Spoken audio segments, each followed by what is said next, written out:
No, good to kind of get back into the second round of conference play now. I felt like our first half was just, it's been a long time since we've gotten off to a slow start. And we got off to a really slow start offensively at the start of this game, but we were also off to a slow start defensively too, as far as just our communication with one another and things that we typically try to emphasize and focus on. So just out of the gates a little slowly tonight, but, our biggest focus at halftime was just, I felt like we were almost overworking in certain situations, but I think we had a little rust on us after being off for over a week from conference games. And one of the things that's a good eye opener for us is that that's how it's going to be for us at the end of the season, because I know we play our final conference game on like February 21st.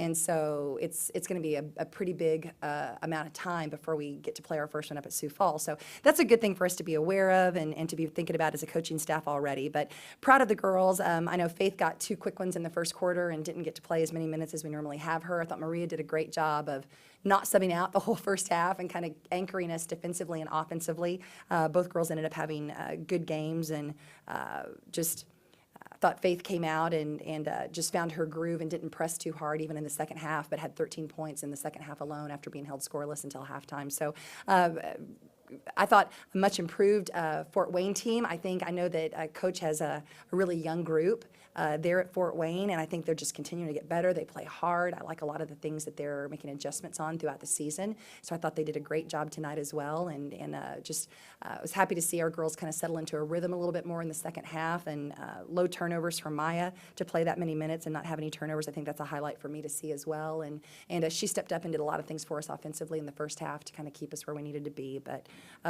good first game of second round, to kind of get us going again and hopefully get the rust off. And we've got an awfully important one coming up this Saturday with Western Illinois here at home. And hopefully this is a good tune-up for us getting ready for that. Well, I think Rachel's been doing that for us starting in practice probably a good 2 weeks ago. And she had a career high in our game that we played last week against a non-Division I team. But her eyes are clear, her mouth is going.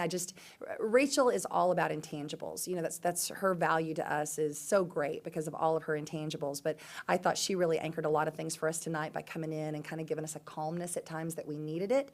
And then Kenny, I think, just continues to grow throughout the second semester, and I wouldn't be surprised if we don't see her hang a few more double-doubles, in the second round of conference and getting ready for the conference tournament and everything. So it's good to see those positions beginning to find more contribution time on the stat line. That certainly helps our leading stat getters and gives us a little bit of margin for error and a little bit of breathing room, from time to time too. So I thought both of those girls did a great job tonight at both ends of the floor.